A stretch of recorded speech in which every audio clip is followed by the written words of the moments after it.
ভাইরা আমার, রমাদান কেন্দ্রিক যে সমস্ত আমল, যে সমস্ত করণীয় আমাদের আছে, তার মধ্যে প্রথম করণীয় হলো শাবানের 29 তারিখে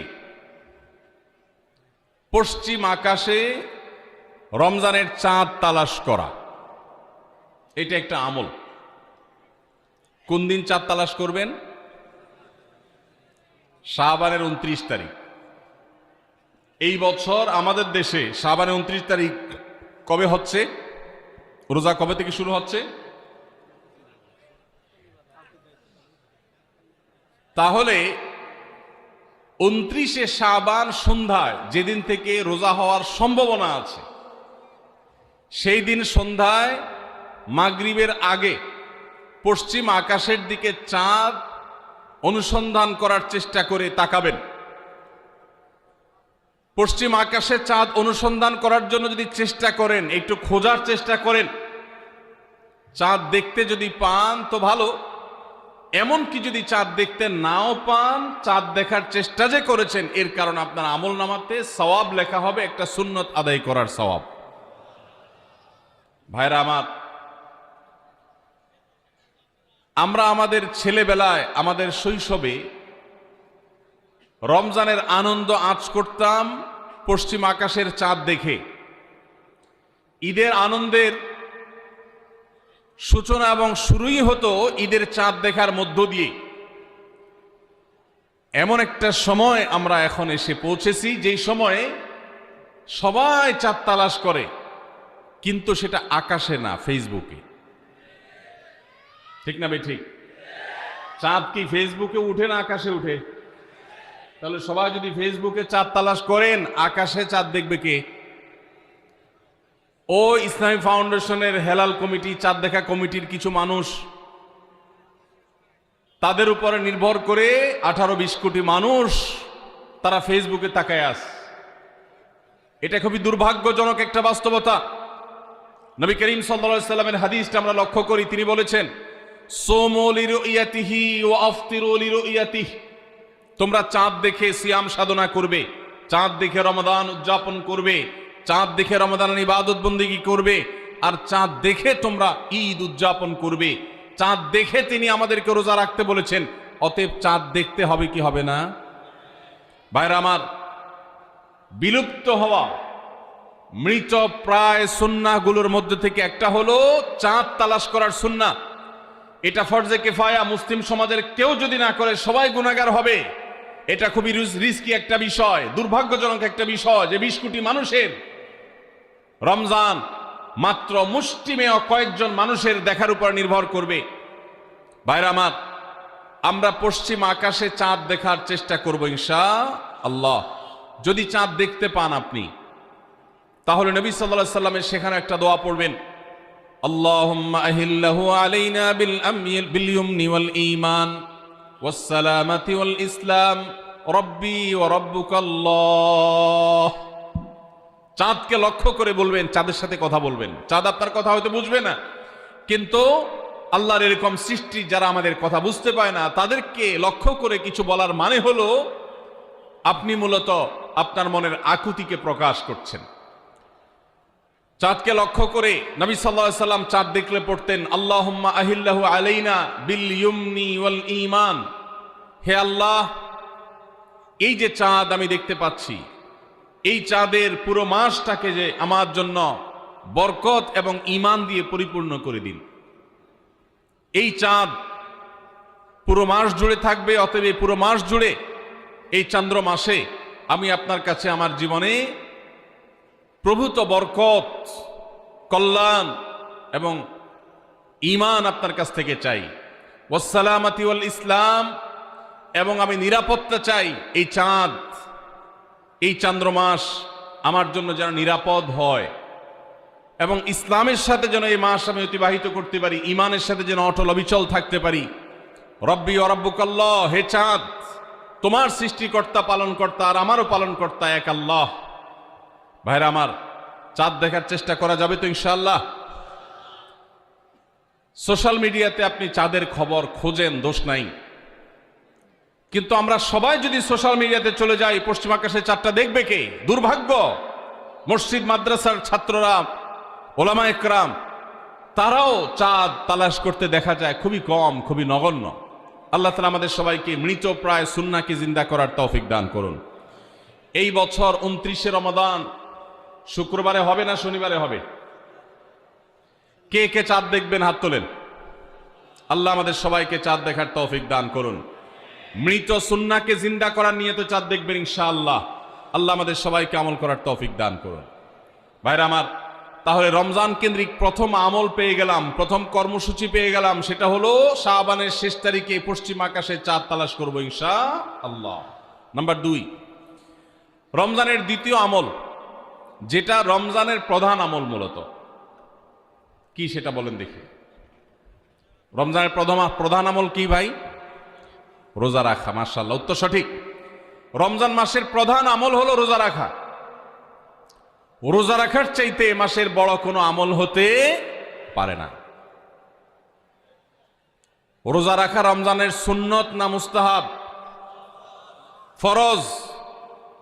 ফরজ মানে হলো আল্লাহর সেই নির্দেশ, যেই নির্দেশ লঙ্ঘন করলে জাহান্নামের শাস্তি অবধারিত, জাহান্নামের শাস্তি এড়ানো যাবে না, যে নির্দেশ মান্য করা আবশ্যক, এরকম একটি ফরজ। ইসলামের স্তম্ভ কয়টা ভাই? 5টা। নবী করিম সাল্লাল্লাহু আলাইহি সাল্লাম বলেছেন, বুনিয়াল ইসলামু আলা খামস, ইসলাম দাঁড়িয়ে আছে 5টি ফাউন্ডেশনের উপরে, 5টি খুঁটির উপরে, 5টি ভিত্তির উপরে। সেই 5টি ভিত্তির 1 নম্বর হলো শাহাদাতি আল্লাহ ইলাহা ইল্লাল্লাহ ওয়া আন্না মুহাম্মাদান রাসূলুল্লাহ। আল্লাহ ছাড়া ইবাদত এবং উপাসনার উপযুক্ত আর কেউ নাই, আর মুহাম্মদ সাল্লাল্লাহু আলাইহি সাল্লাম আল্লাহর পাঠানো রাসূল, এই কথার সাক্ষ্য মুখে দেওয়া, এটা হলো 1 নম্বর স্তম্ভ। স্তম্ভ নম্বর 2, 5 ওয়াক্ত নামাজ আদায় করা। স্তম্ভ নম্বর 3, যাকাত আদায় করা, যাদেরকে আল্লাহ সামর্থ্য দিয়েছেন, সচ্ছলতা দিয়েছেন। স্তম্ভ নম্বর 4, হজ করা। স্তম্ভ নম্বর 5, রমজানের রোজা রাখা। তবে অনেক হাদিসে রমজানের রোজাকে 4 নম্বরে আর হজকে 5 নম্বরে রাখা হয়েছে।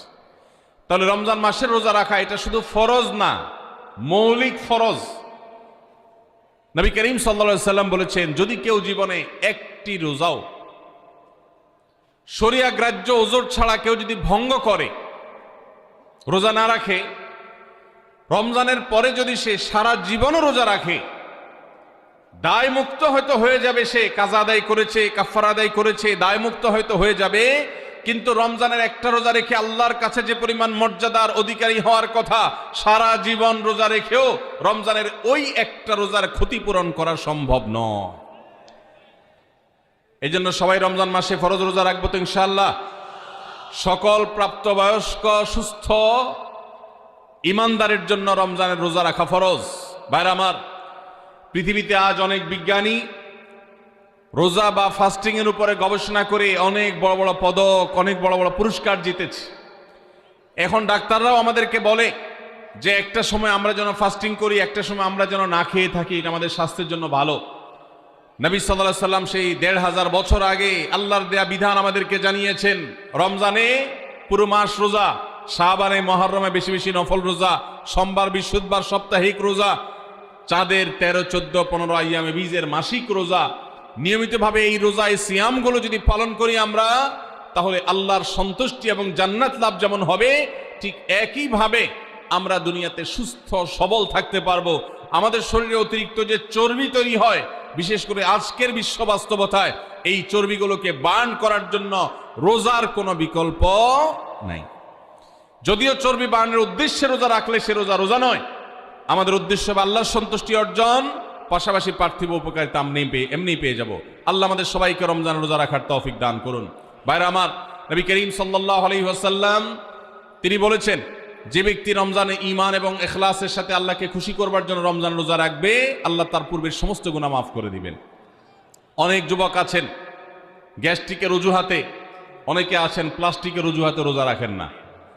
কারো গ্যাস্ট্রিক, কারো প্লাস্টিক। সামান্য একটু রোজা রাখতে যে যুবক পারে না, সে নিজেকে মুসলিম দাবি করে কোন মুখে? মাত্র 12-14 ঘন্টা যে না খেয়ে থাকার মতো চ্যালেঞ্জ নিতে পারে না, সে আবার কিসের মুসলমান দাবি করে নিজেকে। এই জন্য ভাইরা সবাই রোজা রাখবো তো ইনশাআল্লাহ। বাসা বাড়িতে বাচ্চাদেরকে কৈশোর বয়স থেকে তাদেরকে রোজা রাখতে শেখাবেন। সাহাবায়ে কেরাম আশুরার রোজা পর্যন্ত বাচ্চাদেরকে রাখাতেন এবং তাদেরকে খেলনা দিয়ে ভোলাতেন, রোজা রাখতে তাদের সাহায্য করতেন। আজ এমন এক প্রজন্ম আমরা গড়ে তুলছি যেই প্রজন্ম শুধু ভোগ শিখেছে, ত্যাগ শিখে নাই। বাচ্চা কাচ্চাদেরকে দেখবেন মা বাপ বড় বড় মোবাইল, স্মার্টফোন তাদের হাতে তুলে দিচ্ছেন। তারা মুখ দিয়ে কোনো কথা বললেই সেটা নেওয়ার জন্য, কেনার জন্য বাপ মা অস্থির ব্যাকুল হয়ে যাচ্ছেন। তাদেরকে সংগ্রাম, ত্যাগ, চ্যালেঞ্জ নেওয়া এগুলো তাদেরকে শেখাচ্ছেন না। মনে রাখবেন, ভোগ করতে কোনো যোগ্যতার দরকার হয় না, ত্যাগ করতে যোগ্যতার দরকার হয়। ভোগ করতে সবাই পারে, ত্যাগ করতে সবাই পারে না। এই জন্য সন্তানকে ভোগ নয়, ত্যাগ শেখাতে হবে। আল্লাহ আমাদেরকে তৌফিক দান করুন। আপনার বাচ্চা যদি রোজা রাখা শিখে, শখ করে রোজা রাখে, তাকে বাধা দিবেন না, তাকে রোজা রাখতে দিবেন। কারণ সে রোজা রাখার মধ্য দিয়ে গরিব অভাবী মানুষের কষ্ট অনুভব করবে, ফিল করবে। সে রোজা রাখার মধ্য দিয়ে আল্লাহর নৈকট্যের ফিলিংস তার মধ্যে আসবে, ইসলামী সংস্কৃতিকে সে অনুভব করবে, আঁচ করবে। এই জন্য সন্তানকে কৈশোর বয়স থেকেই, কিশোর বয়স থেকেই তাকে রোজা রাখতে সাহায্য করবেন ইনশাআল্লাহ। ঠিক আছে না ভাই? বাচ্চাদের প্রথম হয়তো রোজা অর্ধেক রাখবে, দুপুরে ভেঙে ফেলবে, এরপর না হয় বিকাল পর্যন্ত রাখবে, এরপর না হয় সন্ধ্যা পর্যন্ত রাখবে, কিন্তু অভ্যাস তাকে গড়ে তুলতে হবে। আল্লাহ আমাদেরকে তৌফিক দান করুন। ভাইরা আমার, তাহলে রমজানের প্রধান আমল রোজা রাখা। এই রোজা ইচ্ছাকৃত শরিয়া গ্রাহ্য ওজর ছাড়া ভাঙা জায়েজ নাই, হারাম। যদি কেউ ভাঙে অথবা না রাখে সে ফাসিক। অতএব এই রোজার চর্চা আমাদের করতে হবে। আল্লাহ আমাদের সবাইকে তৌফিক দান করুন। তাহলে 2 নম্বর আমল হলো রমজান মাসে রোজা রাখা। 3 নম্বর আমল হলো রাতে তারাবির নামাজ আদায় করা। রাতে কি আদায় করা ভাই? তারাবির নামাজ আদায় করা কি ফরজ না নফল? ফরজ না সুন্নত? সুন্নত, সুন্নতে মুআক্কাদা। নবী করিম সাল্লাল্লাহু আলাইহি সাল্লাম বলেছেন, মান কামা রমাদানা ঈমানান ওয়া ইহতিসাবা গুফিরা লাহু মা তাকাদ্দামা মিন যামবি। যে ব্যক্তি রমজান মাসে রাতে দাঁড়িয়ে তারাবির নামাজ পড়বে, তার পূর্বের সমস্ত গুনাহ খাতা মাফ করে দেওয়া হবে। এই জন্য তারাবির নামাজ পড়বো তো ইনশাআল্লাহ। তারাবির নামাজ 4G গতিতে হবে না 5G গতিতে? কি বলেন? 4G না 5G? ভাইরা আমার, সবকিছুতে গতি ভালো না, সবকিছুতে গতি ভালো না। নেটের গতি যত বেশি হয় তত ভালো, কিন্তু নামাজের গতি, ইবাদত, সিজদার গতি, তারাবির গতি যত কম হয়, যত ধীরে ধীরে হয়, যত শান্তশিষ্টভাবে হয়, তত আল্লাহর কাছে বেশি মর্যাদাবান হয়। অতএব মহল্লার হাফেজ সাহেবদেরকে তাড়াতাড়ি নামাজ শেষ করার জন্য দৌড়ের উপর রাখবেন। ক্রিকেট খেলা আছে হুজুর, আজকে একটু খেয়াল রাখেন, বলবেন। ভাইরা আমার, আমরা তারাবির নামাজের কথা যখন স্মৃতিতে, কল্পনায় আমরা ভাবি, তখন আমাদের স্মৃতিতে তুফান মিল মার্কা একটা নামাজ ভেসে উঠে। ঠিক না বে ঠিক? 5 ওয়াক্ত নামাজ এত তাড়াহুড়া করা হয় না তারাবি যত। অথচ তারাবি এটা তারবিহাত এর বহু বচন, আরবি শব্দ, যার অর্থ হলো আরামের সাথে, ধীরস্থিরতার সাথে, রেস্ট করে করে যে নামাজ আদায় করা হয় তার নাম তারাবি। নাম হলো আরামের সাথে করা, আর আমরা করি ব্যারামের সাথে তাড়াহুড়ো করে। এই জন্য এলাকা এলাকা তারাবি ধীরে ধীরে পড়ার জন্য উদ্যোগ নেবেন তো ইনশাআল্লাহ। ইমাম সাহেবদেরকে, হাফেজ সাহেবদেরকে উদ্বুদ্ধ করবেন, ভাই হুলস্থুল করবেন না, কি পড়েন কিচ্ছু বুঝি না, এমন টান দেন শেষে যায় শুধু ইয়ালামুন তালামুন, আর এটা শুনে মনে করেন যে এখন স্টপ হয়েছে, এখন রুকুতে যাইতে হবে। এই নামাজ কি নামাজ? এটা তামাশা। ভাইরা আমার, স্পিডে তারাবি না পড়ে যদি একটু ধীরে তারাবি পড়া হয়, সর্বোচ্চ 15 থেকে 20 মিনিটের ডিফারেন্স হবে, এর বেশি না। মাত্র 15 মিনিটের জন্য আপনার পুরো নামাজকে আপনি বরবাদ করছেন। দেশের বেশিরভাগ মসজিদগুলোতে তুফান মিল মার্কা তারাবি পড়া হয়। এই তারাবি আল্লাহর কাছে কতটা গ্রহণযোগ্য হবে, এটা যথেষ্ট প্রশ্নবিদ্ধ বিষয়। আল্লাহ তাআলা আমাদের সবাইকে ধীরস্থিরতার সাথে খুব শান্তভাবে তারাবির নামাজ আদায় করার তৌফিক দান করুন। চেষ্টা করা যাবে না ইনশাআল্লাহ? ভাইরা আমার, আল্লাহ রাব্বুল আলামিন নামাজের ক্ষেত্রে হুলস্থুলতা পছন্দ করেন না। যার নামাজ যত বেশি সময় নিয়ে আদায় করেন তিনি আল্লাহর কাছে তত শ্রেষ্ঠ, তত ভালো নামাজি। আর যার নামাজে যত হুলস্থুল করা হয় তার নামাজের কোয়ালিটি, মর্যাদা আল্লাহর কাছে তত কম। অতএব আমরা রমজানের তৃতীয় আমল জানলাম তারাবির নামাজ, এবং সেটা ধীরস্থিরতার সাথে আদায় করবো। আল্লাহ আমাদের তৌফিক দান করুন। নাম্বার 4, সাহরি খাওয়া। সাহরি খাওয়া এটা রমজানের একটা আমল। আপনি সারা বছর লাঞ্চ করেন, ডিনার করেন, দুপুরের খানা খান, রাতের খানা খান, সকালে ব্রেকফাস্ট নাস্তা করেন, কিন্তু এর কোনোটা ইবাদত হয় না, এর কারণে আপনি সওয়াব পাবেন না। কিন্তু রমজান মাসে ভোর রাতে ঘুম থেকে উঠে যে আপনি খাবার খাবেন, এই খাবার খাওয়ার জন্য যে উঠলেন এবং খাইলেন, এর কারণে আপনার অ্যাকাউন্টে আপনার আমলনামা আল্লাহ তাআলা সওয়াব জমা করে দিবেন। আপনি রিওয়ার্ড পাবেন, বিনিময় পাবেন। কেন? কারণ নবী করিম সাল্লাল্লাহু আলাইহি সাল্লাম বলেছেন, তাসাহহারু ফাইন্না ফিস সাহুরি বারাকাহ। তোমরা সাহরির খাবার খাবে ভোর রাতে। রোজার মাসে রোজা রাখতে গিয়ে সাহরির খাবার খাবে। কেন? কারণ সাহরির যে খানা, এই খানাতে আল্লাহ তাআলা বরকত রেখেছেন। এই খানা খাইলে তার জন্য আমাদের স্পিরিচুয়াল, আধ্যাত্মিক বিভিন্ন রকমের উপকারিতা আল্লাহ তাআলা এর মধ্যে নিহিত রেখেছেন। এর মধ্যে খাদ্য শক্তি আছে, আমাদের এনার্জি হবে শরীরে, রোজা রাখতে সহজ হবে। এর পাশাপাশি সাহরির খাবারে আলাদা একটা বরকত আছে, শেফা, বহুবিধ উপকারিতা আমাদের শরীরের, আমাদের মনের জন্য আল্লাহ তাআলা রেখেছেন। এই জন্য সাহরি খাওয়াটা আলাদা একটা ইবাদত। যদি আপনার সন্ধ্যা রাত্রে বেশি খাওয়া হয়ে যায়, সাহরিতে খানা খাওয়ার মতো মুড না থাকে, অন্তত এক ঢোক পানি, একটা খেজুর, সামান্য কিছু খেয়ে হলেও আপনি সাহরি খাবেন এবং তাতে আপনি সওয়াব পাবেন। কোনো কারণে যদি সাহরি খেতে না পারেন, রাতে উঠতে পারেন নাই, অ্যালার্ম বাজছে কিন্তু শুনেন নাই, উঠে দেখেন ফজরের আজান হয়ে গেছে, তাহলে ওই দিনের রোজা কি হবে নাকি হবে না? হবে। মাশাআল্লাহ, বগুড়া মানুষ মাসালা জানে, দেখা যায় রোজা হয়ে যাবে ইনশাআল্লাহ। কারণ এই সাহরি খাওয়াটা ফরজ না, ওয়াজিব না, এটা সুন্নাত। সুন্নাত ছুটে গেলে ইবাদত হয় না, ব্যাপারটা সেরকম না। 5 নম্বর আমল হলো, সাহরি তো খাবো ঠিক আছে, কিন্তু সেটা শেষ সময়ে খাওয়া, দেরিতে খাওয়া। সাহরি কি আগে খাবেন না শেষের দিকে খাবেন? শেষের দিকে। কেন? কারণ নবী করিম সাল্লাল্লাহু আলাইহি সাল্লাম বলেছেন, লা ইয়াজালুন নাসু বিখাইরিন মা আজ্জালুল ফুতুর ওয়া আখারুস সাহুর। এই উম্মত, মুসলিম জাতি ততদিন পর্যন্ত কল্যাণের উপর প্রতিষ্ঠিত থাকবে, তারা কল্যাণকে স্পর্শ করতে পারবে যতদিন পর্যন্ত তারা সাহারি তাড়াতাড়ি খাবে, না দেরিতে খাবে? দেরিতে খাবে। আর ইফতার তাড়াতাড়ি করবে। তাহলে সাহারি দেরিতে খাওয়া হলো সুন্নাত। আমাদের দেশে গ্রামে অনেক মুরব্বীরা এখনো আছেন, রাত 12টা, 1টা, 2টা বাজে সাহারি খেয়ে শুয়ে থাকেন। তারা চিন্তা করেন পরে খাইতে গেলে আবার বর্ডার ক্রস হয়ে যায় কিনা, সীমা লঙ্ঘন হয়ে যায় কিনা, রিস্ক নেওয়ার দরকার কি, এই জন্য 12টার সময় খেয়ে রাখি। এটার কারণে সাহারি খাওয়ার সওয়াব পাবেন ঠিকই, কিন্তু দেরিতে সাহারি খাওয়ার যে সুন্নত, সেই সুন্নত আদায় হবে না। এই জন্য দেরিতে খাবেন। দেরিতে খাওয়ার মানে আবার এরকম দেরি না যে আপনি আর মুয়াজ্জিন সাহেব দুজন কম্পিটিশন করছেন, আপনার হাতে খাবারের প্লেট আর মুয়াজ্জিনের হাতে মাইক, আপনি আগে শেষ করেন আর মুয়াজ্জিন আগে আজান দিবে, কম্পিটিশন চলছে। এত দেরি করে একেবারে লাস্ট মিনিট পর্যন্ত খাওয়া সুন্নত নয়। কথা কি বুঝাতে পারছি?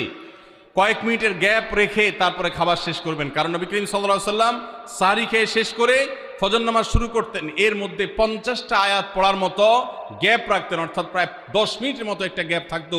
এই জন্য আমরা একটা গ্যাপ রেখে তারপর সাহরি শেষ করব। অর্থাৎ ফজরের আজান যদি হয় উদাহরণস্বরূপ 5:25 বা 30, তাহলে আমরা 2-4 মিনিট আগে সাহরি খেয়ে শেষ করবো ইনশাআল্লাহ। তাহলে সাহরি দেরি করে খাওয়া, শেষের দিকে খাওয়াটা সুন্নত। আল্লাহ আমাদেরকে আমল করার তৌফিক দান করুন। রমজান মাসে সাহরির নামে একটা নতুন নাটক শুরু হয়েছে এদেশে, সেটার নাম হলো সাহরি পার্টি। আপনারা শুনেছেন? বিশেষ করে শহরের ছেলেফেলেরা, ইউ পোলাপান, তারা আজকাল ভোর রাতে বন্ধু বান্ধব সহ রেস্টুরেন্টে গিয়া সাহরি পার্টির আড্ডা বাইর করছে। শয়তানি এবং ফাইজলামির আর কোনো জায়গা নাই, সাহরির জন্য পার্টি বাইর করছে, তাও আবার ছেলে মেয়ে একসাথে মিলেমিশে। ভাইরা আমার, সাহরি খাওয়া ইবাদত, এবং সাহরির এই সময়টা দোয়া কবুলের সময়, তাহাজ্জুদের সময়। আল্লাহ তাআলা দুনিয়ার আকাশ থেকে ডেকে ডেকে বান্দাকে ক্ষমা করেন। এই সময়টাতে আড্ডাবাজি করা, এটা হতভাগা ছাড়া আর কারোর কোনো কাজ হতে পারে না। এরপরে 6 নম্বর আমল হলো ইফতার করা। রোজা রেখেছেন কিন্তু ইফতার করেন নাই, রোজা হয়ে যাবে কিন্তু সুন্নাত আদায় হবে না, এই জন্য ইফতার করা একটা সুন্নাত। আল্লাহ তাআলা আরহামুর রাহিমিন, এমন একটা মাস রমজান মাস, সারা বছর কিন্তু আমরা নাস্তা করি, সারা বছর যেটা নাস্তা করি রমজানে সে নাস্তাই করি, পার্থক্য হলো সারা বছর নাস্তা করি সকালে, রমজানে নাস্তা করি সন্ধ্যায়। মানুষ দীর্ঘ সময় না খেয়ে থাকার পরে যে খাবার খায় সেটাকেই ব্রেকফাস্ট বলে, সেটাকেই নাস্তা বলে। আরবিতে যে ইফতার বলা হয়, এই ইফতার শব্দের অর্থ কিন্তু নাস্তা। ইফতার শব্দের অর্থ কি? নাস্তা। সারা বছর নাস্তা খেলে কোনো সওয়াব হবে, কিন্তু রমজান মাসে আপনি যদি সারাদিন উপবাস থাকার পর সন্ধ্যায় ব্রেকফাস্ট করেন অর্থাৎ ইফতার করেন, তাহলে আল্লাহ তাআলা আপনাকে সুন্নাত পালন করার সওয়াব দিবেন। এই জন্য ভাই, ইফতার করা একটা সুন্নাত। 7 নম্বর, ইফতার আবার তাড়াতাড়ি করা আরেকটা সুন্নাত। এটা 7 নম্বর আমল, ইফতারটা একটু তাড়াতাড়ি করা। তাড়াতাড়ি করা মানে কি? সূর্য ডুবার 2-4 মিনিট আগে। কি বলেন? তাহলে তাড়াতাড়ি কেমনে হলো? তাড়াতাড়ি মানে হলো সূর্য ডুবার সাথে সাথে করা, বিলম্ব বা দেরি না করা। নবী করিম সাল্লাল্লাহু আলাইহি ওয়াসাল্লামের ওই হাদিস আবারও আমরা স্মরণ করি, তিনি বলেছেন, লা ইয়াজালুন নাসু বিখাইরিন মা আজ্জালুল ফুতুর ওয়া আখারুস সাহুর। এই মানুষ, এই উম্মত ততদিন কল্যাণের উপরে প্রতিষ্ঠিত থাকবে যতদিন তারা ইফতার তাড়াতাড়ি করবে আর সাহরি দেরিতে করবে। ইফতার তাড়াতাড়ি করা এর মানে হলো সূর্য ডুবছে আর দেরি করবেন না। শিয়ারা এবং ইহুদিরা, তাদের মধ্যে রোজা আছে, ফাস্টিং আছে, তারা সেই রোজায় ইফতার করে হলো চতুর্দিক অন্ধকার হয়ে যাওয়ার পর, সূর্য ডুবার পর পর ইফতার করে না। তো এই জন্য নবী সাল্লাল্লাহু আলাইহি সাল্লামের আদর্শ হলো তার বিপরীত, অর্থাৎ সূর্য ডুবার পর পর ইফতার করে ফেলা, অতিরিক্ত বিলম্ব না করা। আল্লাহ আমাদেরকে আমলের তৌফিক দান করুন। 8 নম্বর আমল হলো ইফতারের দোয়া পড়া। ইফতারের দোয়া জানা আছে ভাই? কি দোয়া? আমরা একটা দোয়া কমন জানি বাংলাদেশে মানুষ, সেটা হলো আল্লাহুম্মা লাকা সুমতু আলা রিজকিকা আফতারতু। এটাও হাদিসে বর্ণিত হয়েছে, কিন্তু হাদিসের সনদ নিয়ে অনেকে কোনোটা নিয়ে আলাপ তুলেছেন, প্রশ্ন তুলেছেন। আল্লাহুম্মা লাকা সুমতু মানে হলো, হে আল্লাহ, আপনার উদ্দেশ্য রোজা রেখেছি, ওয়া আলা রিজকিকা আফতারতু, এবং আপনার দেওয়া রিজিক দিয়ে ইফতার করেছি। আর ইফতারের আরেকটা দোয়া হলো যাহাবাজ জামা ওয়াবতাল্লাতিল উরুক ওয়া সাবাতাল আজরু ইনশাআল্লাহ। এটা একটা দোয়া। যদি এগুলো দোয়ামূলক নয়, আমরা দোয়া বলছি, এটা মূলত আল্লাহর কাছ থেকে একটা প্রত্যাশা। এর অর্থ হলো যাহাবাজ জামা, আমার পিপাসা দূর হয়ে গেছে, ওয়াবতাল্লাতিল উরুক, আমার শিরা উপশিরাগুলো সব সিক্ত হয়ে গেছে, ওয়া সাবাতাল আজরু ইনশাআল্লাহ, এবং আল্লাহ চাহেন তো এই রোজার বিনিময় আমার সাব্যস্ত হয়ে গেছে, আল্লাহর কাছে এটা স্থির হয়ে গেছে। এটা হলো ইফতারের দোয়া। ইফতারের দোয়াটা কি ইফতারের আগে করব না পরে করব? ইফতারের দোয়াটা যারা ইফতারের আগে করার পক্ষে তারা হাত তোলেন। অল্প সংখ্যক মানুষ, আর বাকিরা সবাই কি পরের পক্ষে না মাঝখানের পক্ষেও আছেন লোক? সব পরের। মাশাআল্লাহ, সব সূক্ষ্ম সূক্ষ্ম মাসআলা দেখি গাবতলী মানুষ জানে, মাশাআল্লাহ, অনেক অগ্রসর দেখা যায়। আল্লাহ আমাদের সবাইকে দ্বীনের জন্য কবুল এবং মঞ্জুর করুন। মাশাআল্লাহ। ভাইরা আমার, ইফতারের দোয়াটা ইফতারের পরে করতে হয়, যেটা বেশিরভাগ মানুষ জানে না, কিন্তু আমি অবাক হলাম যে এখানে বেশিরভাগ মানুষ আপনারা জানেন। মাশাআল্লাহ, নলেজেবল মানুষ, বোঝা গেছে।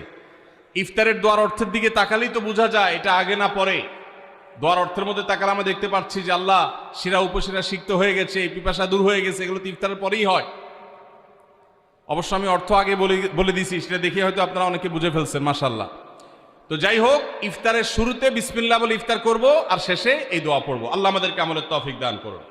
9 নম্বর হলো সাহরি এবং ইফতারে খেজুর খাওয়া। খেজুর দিয়ে সাহরি ইফতার করা। ইফতারে আপনি অন্য যা খান না খান, খেজুর দিয়ে খাবেন। নবী সাল্লাল্লাহু আলাইহি সাল্লাম আদা পাকা আদা খেজুর দিয়ে ইফতার করতেন, যেটাকে রোতাব বলা হয়। আর যদি সেটা না পাওয়া যেত, সাধারণ যে কোনো খেজুর, সেটাও না পাওয়া গেলে একটু পানি খেয়ে তারপর তিনি ইফতার করতেন। আমরা ইফতারে খেজুর খেতে হয় সুন্নাহ, এটা আমরা জানি, কিন্তু যেটা জানি না সেটা হলো সাহরিতে খেজুর খাওয়া।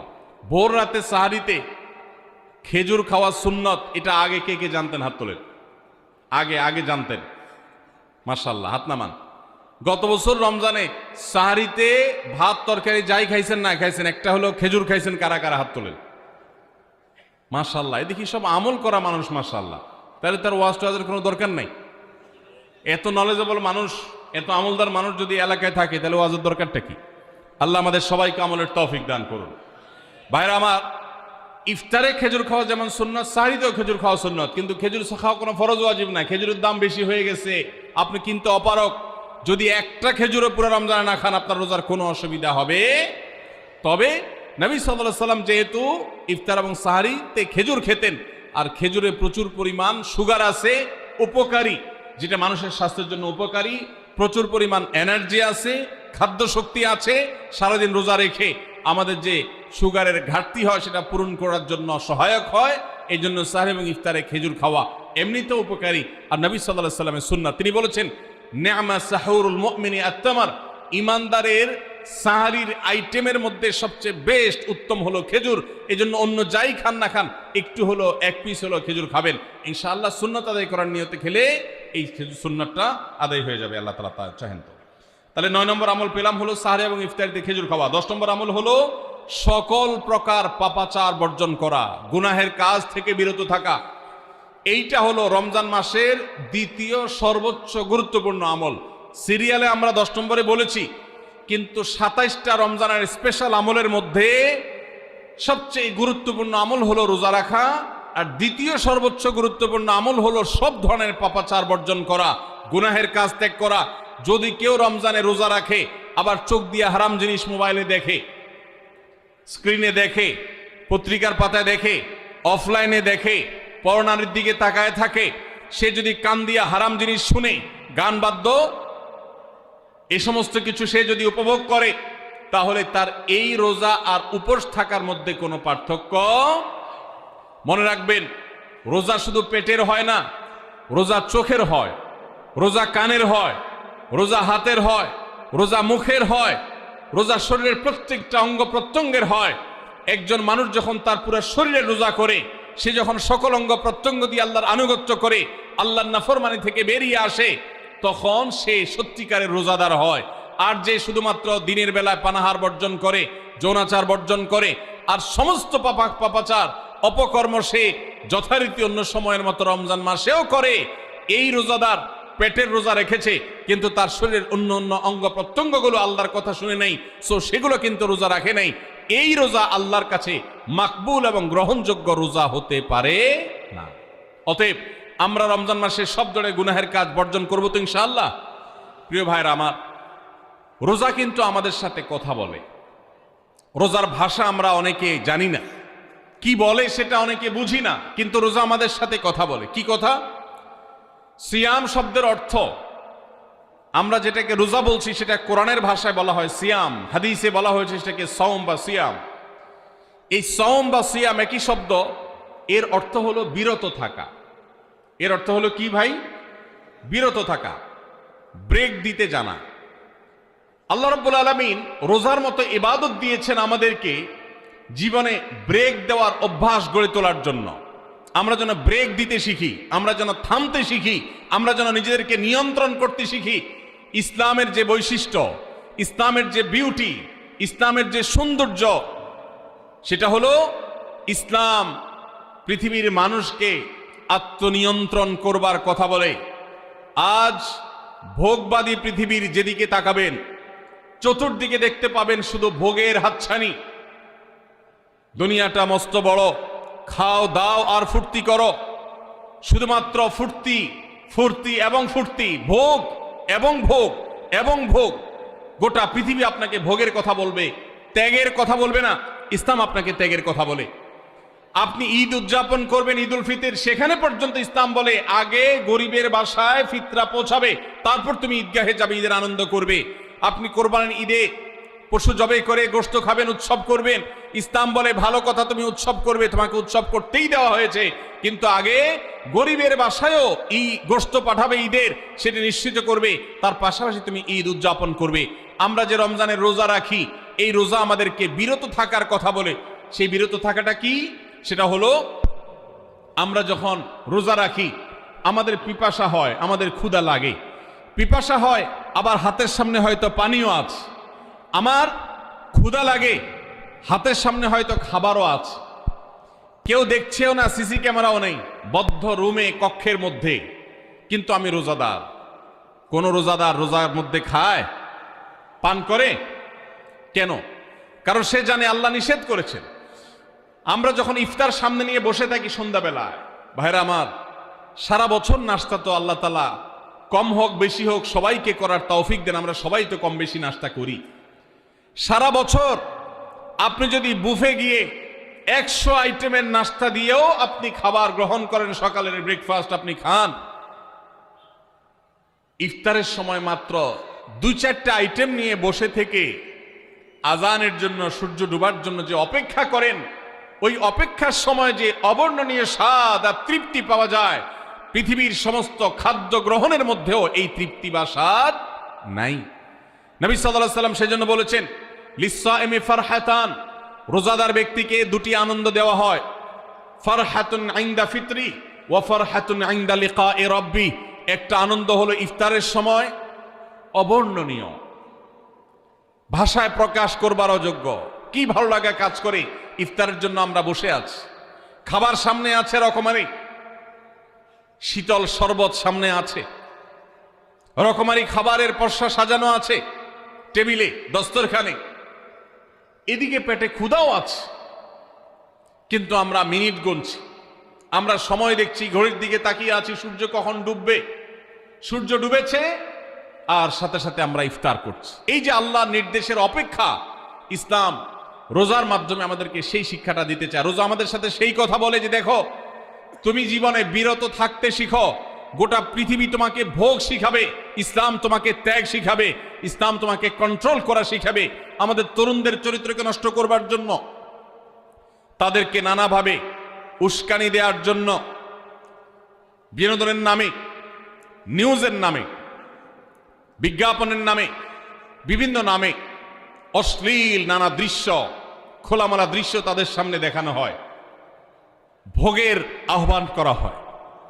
ইসলাম বলে, হে মুসলিম তরুণ, তোমার চোখের এরিয়ার মধ্যে কোনো পরনারী, কোনো সুন্দরী নারী পড়ে গেছে, তুমি আঁচ করতে পেরেছ, সাথে সাথে তোমার দৃষ্টিকে তুমি নিয়ন্ত্রণ করো, অবনত করো।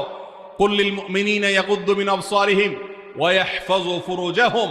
আল্লাহ বলেছেন, হে রাসূল বলে দিন ইমানদার পুরুষদেরকে তারা যেন তাদের চোখগুলোকে নামিয়ে রাখে, তাদের সম্ভ্রমকে তারা সংরক্ষণ করে।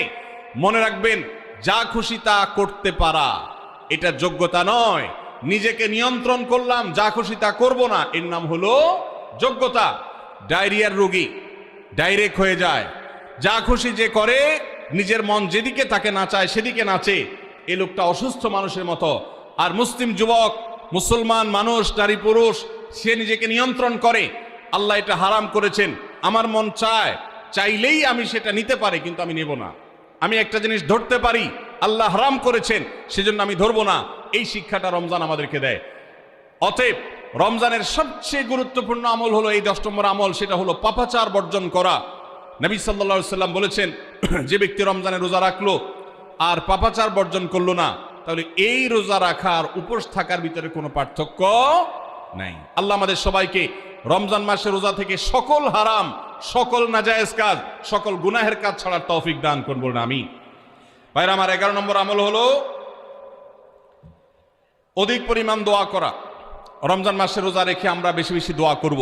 চলতে ফিরতে, উঠতে বসতে দোয়া করতে পারেন। আমাদের মায়েরা অনেকে শুনছেন আমাকে, রমজান মাসে আপনি গৃহস্থলী কাজ করছেন, রান্নাবাড়া করছেন, ঘর ঝাড়ু দিচ্ছেন, আর মনে মনে আল্লাহর সাথে কথা বলেন। দোয়া মানে আল্লাহর সাথে কথোপকথন। আল্লাহ, আপনি আমাকে মাফ করে দেন, আমার বাবাকে মাকে মাফ করে দেন, সন্তানগুলোকে হেদায়েত দান করেন, চোখের পানি ফেলেন।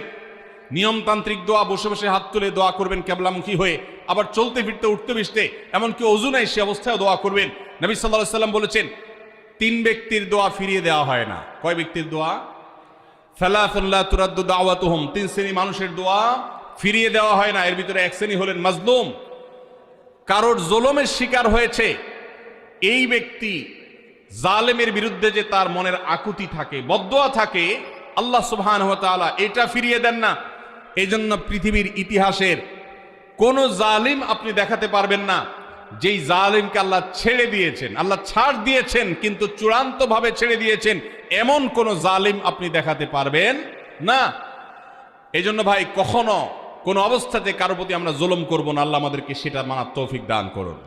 তাহলে 3 ব্যক্তির দোয়া কবুল হয়, ফেরত দেওয়া হয় না। তার ভিতরে একজন হলো মাজলুম, যার প্রতি আপনি জুলুম করেছেন, সে আপনার বিরুদ্ধে যে বদদোয়া করে, এটা লাগবেই লাগবে, আজ হোক আর 2 দিন পরে হোক। নাম্বার 2, মুসাফির, যে ব্যক্তি সফরে আছে, সফররত অবস্থায় সে যদি দোয়া করে, সে দোয়া আল্লাহ তাআলা কবুল করেন। 3 নম্বর হলো রোজাদার ব্যক্তি, আসসাইম হাত্তা ইফতির, রোজাদার ব্যক্তি সারাদিন ভর রোজা করলে ইফতার রাগ পর্যন্ত, সারাদিন দোয়া করলে ইফতার রাগ পর্যন্ত তার দোয়া কবুল হয়।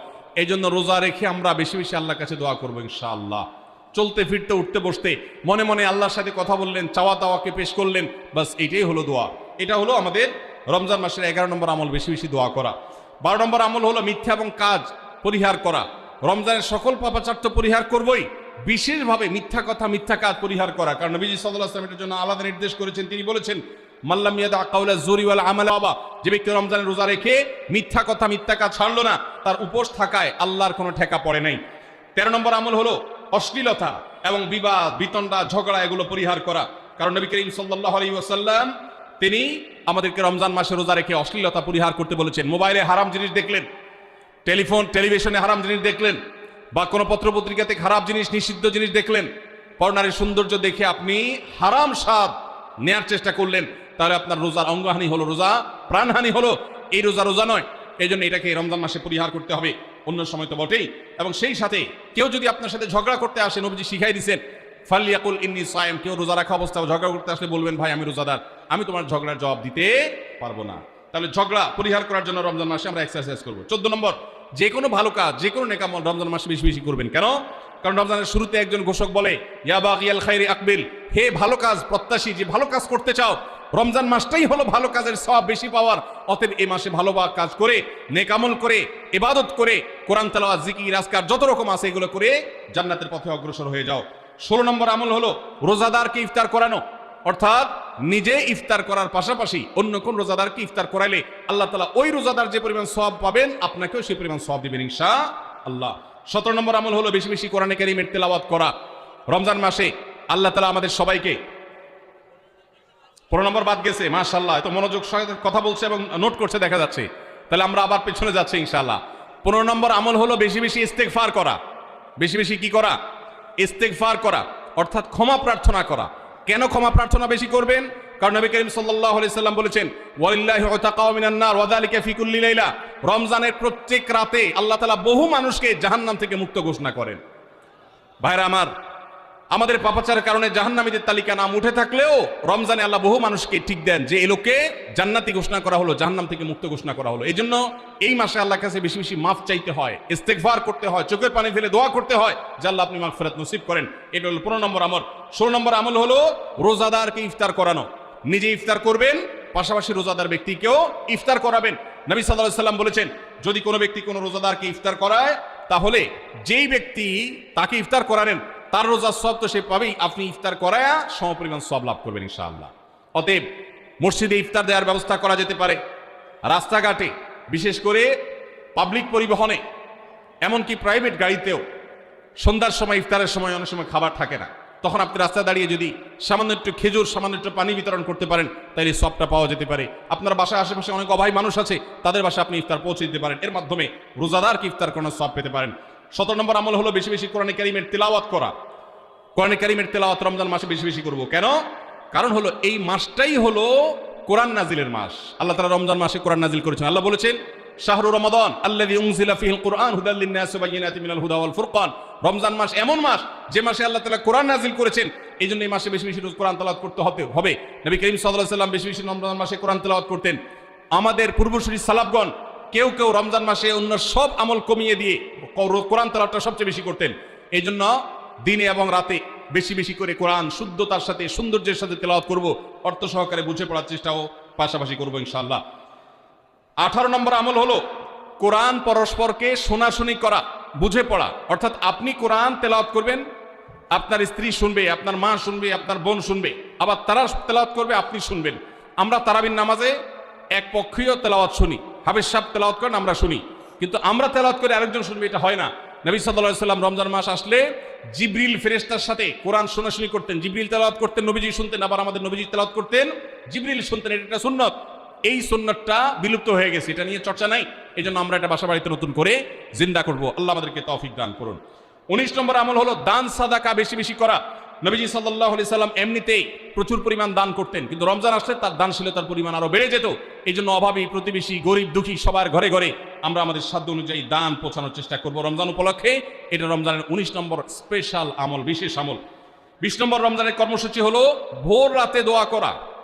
কারণ সারা বছর ভোর রাতে তাহাজ্জুদের নামাজ পড়া বা দোয়া করার সুযোগ আমাদের হয় না, কিন্তু রমজানে সাহরি খেতে তো এমনি উঠেন।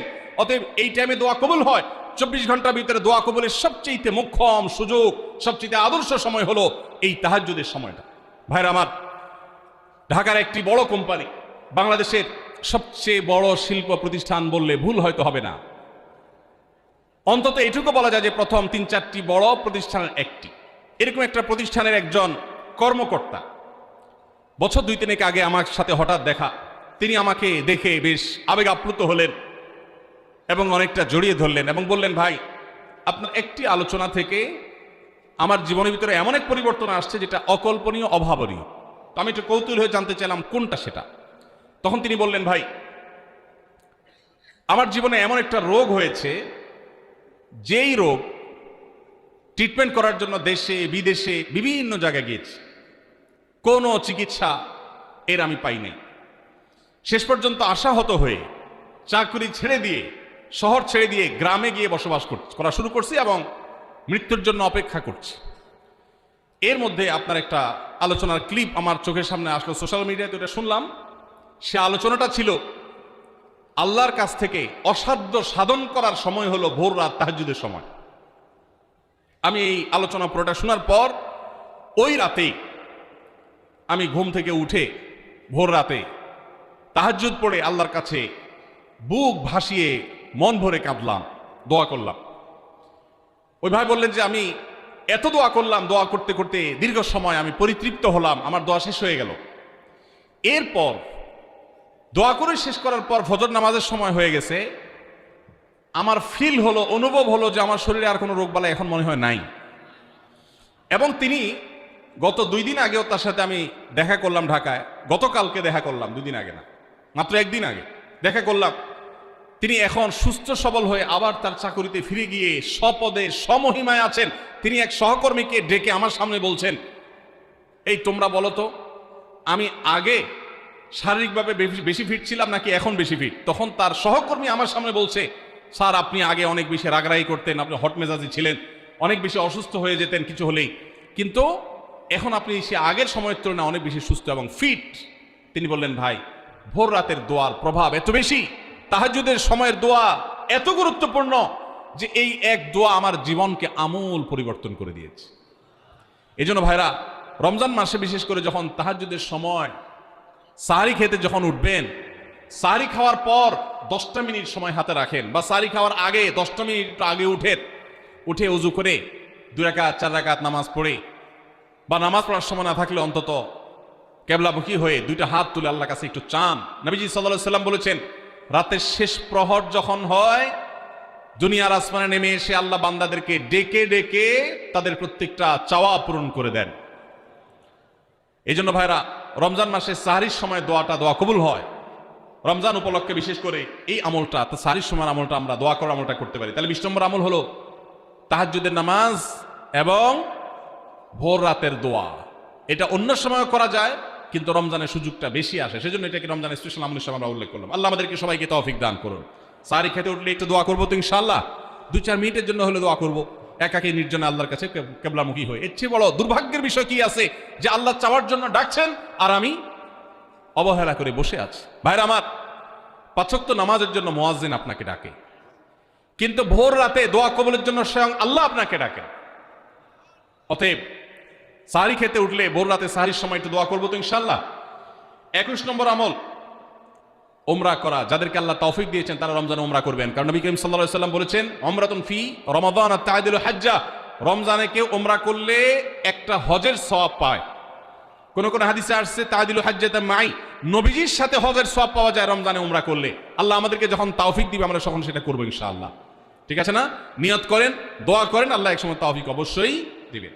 22 নম্বর আমল হলো রমজানের শেষ 10 দিন মসজিদে ইতিকাফ করা। গুরুত্বপূর্ণ একটা পয়েন্ট, মসজিদে ইতিকাফ করা। খুব মনোযোগ দিয়ে শুনি। রাসূল করিম সাল্লাল্লাহু আলাইহি সাল্লাম রমজানের রোজা ফরজ হওয়ার পর থেকে নিয়ে তার মৃত্যু পর্যন্ত একটি বছরের জন্য রমজানের শেষ দশক মসজিদে ইতিকাফ করা ছাড়া ছিলেন না।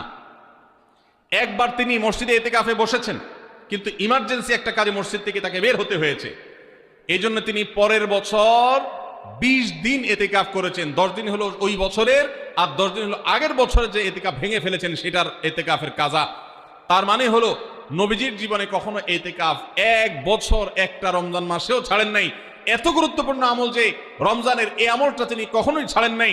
দুর্ভাগ্য আমাদের, এখানেও হয়তো বেশিরভাগ মুসলমান আমরা জীবনে একবারের জন্য রমজানের শেষ 10 দিন ইতিকাফ করি নাই। যে আমল নবীজি জীবনে কখনো ছাড়েন নাই সেটা আপনি জীবনে একবারও করেন নাই। এর চাইতে বড় হতভাগা উম্মত আর কি হতে পারে?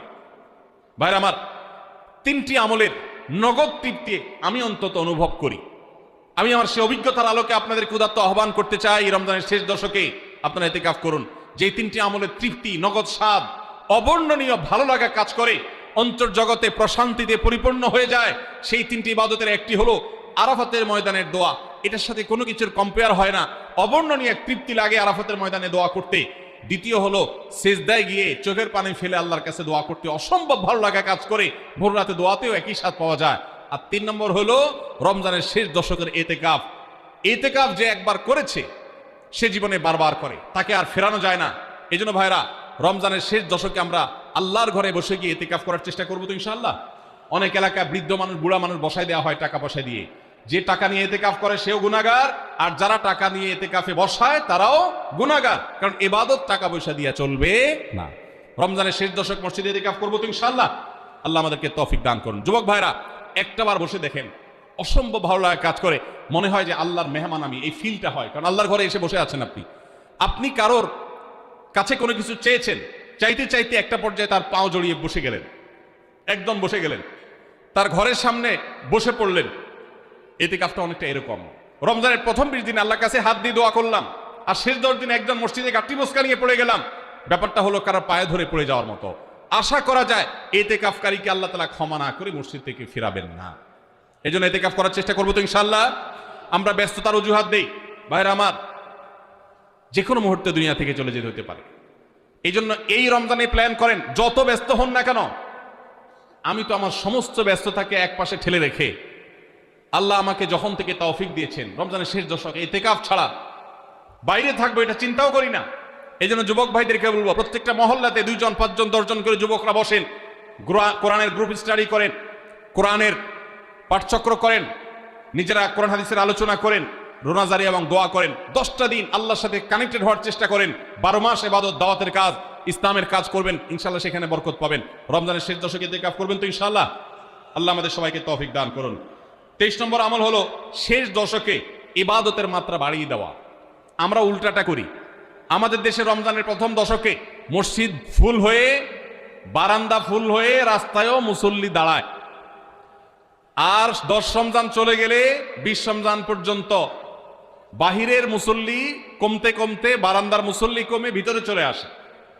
আর শেষ 10 দিনে আসলে, ঈদের দিনগুলো যখন কাছে আসে, তখন 5 ওয়াক্ত নামাজের ওই নিয়মিত মুসল্লি ছাড়া বাকিগুলো সব উধাও হয়ে যায়। নবী সাল্লাল্লাহু আলাইহি সাল্লাম কি করতেন? তার উল্টাটা।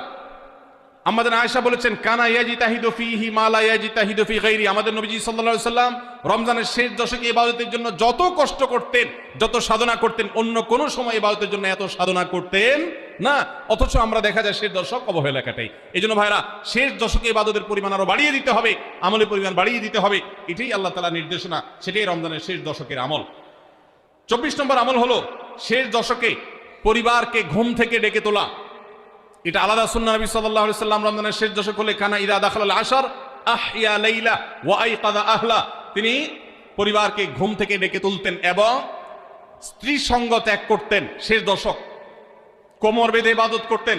এটা 24 নম্বর আমল। তাহলে শেষ দশক পরিবারকে ঘুম থেকে ডেকে তোলা। নবীজি অন্য কোনো সময় ঘুম থেকে ইবাদতের জন্য ডাকতেন না, নফল নামাজ যার ইচ্ছা সে পড়বে, যার ইচ্ছা পড়বে না। কিন্তু শেষ দশক এত বড় অফার, এত বড় সুযোগ, কারণ লাইলাতুল কদর শেষ দশকে আছে। এই জন্য এই দশকে ইবাদতের জন্য পরিবারকে তিনি ডেকে তুলতেন। তারা শুয়ে থাকুক, তিনি এটা সহ্য করতেন না। এই জন্য 24 নম্বর আমল হলো রমজানের শেষ দশকে পরিবারকে ঘুম থেকে ডেকে তোলা এবং স্ত্রী সঙ্গ ত্যাগ করা শেষ দশকের জন্য। 25 নম্বর আমল হলো লাইলাতুল কদর অনুসন্ধান করা। রমজানের শেষ দশকের প্রত্যেকটা রাতে কিন্তু শবে কদর হতে পারে, বিশেষ করে বেজোড় রাতে 21, 23, 25, 27, 29 এই রাতগুলোতে লাইলাতুল কদর হওয়ার সম্ভাবনা অনেক জোরালো। সৌদি আরবের মানুষ তাদের বেজোড় রাতে তালাশ করবে, আমরা আমাদের বেজোড় রাতে তালাশ করব ইনশাআল্লাহ। নবীজি সাল্লাল্লাহু আলাইহি সাল্লাম বলেছেন যে তাহাররাউ লাইলাতুল কদর ফিল বিতি মিনাল আশরিল আওয়াখির মিন রমাদান, রমজানের শেষ দশকের বেজোড় রাতগুলোতে তোমরা শবে কদর হতে পারে সে আশা বেশি বেশি করে ইবাদত বন্দেগী করো। লাইলাতুল কদরের ইবাদতকে আল্লাহ বলেছেন লাইলাতুল কদরে খায়রুম মিন আলফি শাহর, 1000 মাস, 1000 মাস ইবাদত করলে যে সওয়াব পাওয়া যাবে লাইলাতুল কদরের এক রাতের ইবাদতের সওয়াব তার চাইতে বেশি হবে। সেই রাত কোনটা আল্লাহ নির্দিষ্ট করেন নাই, এজন্য শেষ দশকের প্রত্যেকটা রাতেই ইবাদত করার চেষ্টা করা, স্পেশালি বেজোড় রাতগুলোতে। 26 নম্বর আমল হলো লাইলাতুল কদরের আশায় বিশেষ দোয়া পড়া। সেটা কি? আল্লাহুম্মা ইন্নাকা আফুউন তুহিব্বুল আফওয়া ফাআফু আন্নী, আল্লাহ আপনি ক্ষমাশীল, আপনি ক্ষমাকে ভালোবাসেন, অতএব আমাদেরকে ক্ষমা করে দিন। এটা রমজানের শেষ দশকের প্রত্যেক রাতে পড়বেন। যে রাতটা একটু শান্ত শিষ্ট, একটু শীতল, একটু বৃষ্টিভাব, একটু লাইলাতুল কদরের আবহাওয়া বোঝা যায়, সেই রাতকে লাইলাতুল কদর আশা করে প্রত্যাশা করে বেশি বেশি দোয়া পড়বেন আল্লাহুম্মা ইন্নাকা আফুউন তুহিব্বুল আফওয়া ফাআফু আন্নী। তাহলে 26 নম্বর আমল হলো লাইলাতুল কদরের দোয়া পড়া। আর 27 নম্বর সর্বশেষ আমল হলো ফিতরা আদায় করা। অর্থাৎ রমজান মাসের রোজাতে যদি ভুল ত্রুটি হয় এটা রিফাইন্ডের কাজ হয়ে যায়, রিফ্রেশমেন্টের কাজ হয়ে যায় ফিতরার মাধ্যমে। প্রত্যেক সচ্ছল ব্যক্তি তার নিজের পক্ষ থেকে নিজের স্ত্রী এবং নিজের ছোট বাচ্চাদের তরফ থেকে ফিতরা আদায় করবেন। প্রাপ্তবয়স্ক সন্তান থাকলে তারা তাদেরটা আদায় করবে, আর না হলে বাপু তাদেরটা আদায় করতে পারে। ফিতরা স্বরূপ গরিবদের বাসায় একদিনের খাবার এটা পৌঁছে দিতে হবে। এটা হলো ফিতরা। ঈদের নামাজের আগ পর্যন্ত এটা আদায় করার নির্দেশ নবী সাল্লাল্লাহু আলাইহি সাল্লাম দিয়েছেন। তাহলে 27 নম্বর আমল হলো ফিতরা আদায়। এটার মাধ্যমে রমজানের আমল শেষ হয়ে যাবে। আমি আবার এক নজরে 27টি আমল আপনাদেরকে বলে দিচ্ছি। নাম্বার 1 চাঁদ দেখা, নাম্বার 2 রোজা রাখা, নাম্বার 3 তারাবির নামাজ আদায় করা, নাম্বার 4 সাহরি খাওয়া, 5 নম্বর আমল হলো শেষ সময় সাহরি খাওয়া, 6 নম্বর আমল হলো ইফতার করা, 7 নম্বর আমল হলো তাড়াতাড়ি ইফতার করা, এবং 8 নম্বর আমল হলো ইফতারের দোয়া পড়া, 9 নম্বর আমল হলো সাহরি এবং ইফতারে খেজুর খাওয়া, 10 নম্বর আমল হলো রমজান মাসের সকল গুনাহ বর্জন করা, 11 নম্বর আমল হলো বেশি বেশি দোয়া করা, 12 নম্বর আমল হলো মিথ্যা কথা এবং কাজ পরিহার করা, 13 নম্বর আমল হলো অশ্লীলতা এবং ঝগড়া বিবাদ রমজানের রোজা রেখে না করা, 14 নম্বর আমল হলো ভালো কাজের পরিমাণ এই মাসে বাড়ায় দেওয়া, 15 নম্বর আমল হলো বেশি বেশি আল্লাহর কাছে ক্ষমা চাওয়া, কারণে মাসে আল্লাহ বেশি ক্ষমা করেন মানুষকে, 16 নম্বর আমল হলো অন্য রোজাদারকে ইফতার করানো, তাদের বাসায় ইফতার পাঠানো, আর 17 নম্বর আমল হলো বেশি বেশি কোরআন তেলাওয়াত করা, 18 নম্বর আমল হলো কোরআন নিজে পড়ে আরেকজনকে শোনানো, আবার তার তেলাওয়াত নিজে বসে শোনাশুনি করা, 19 নম্বর আমল হলো দান সাদেকা করা, 20 নম্বর আমল হলো তাহাজ্জুদ এবং বিশেষ করে ভোর রাতে সারি খেতে উঠে দোয়া করা, আর 21 নম্বর আমল হলো উমরা করার সামর্থ্য থাকলে,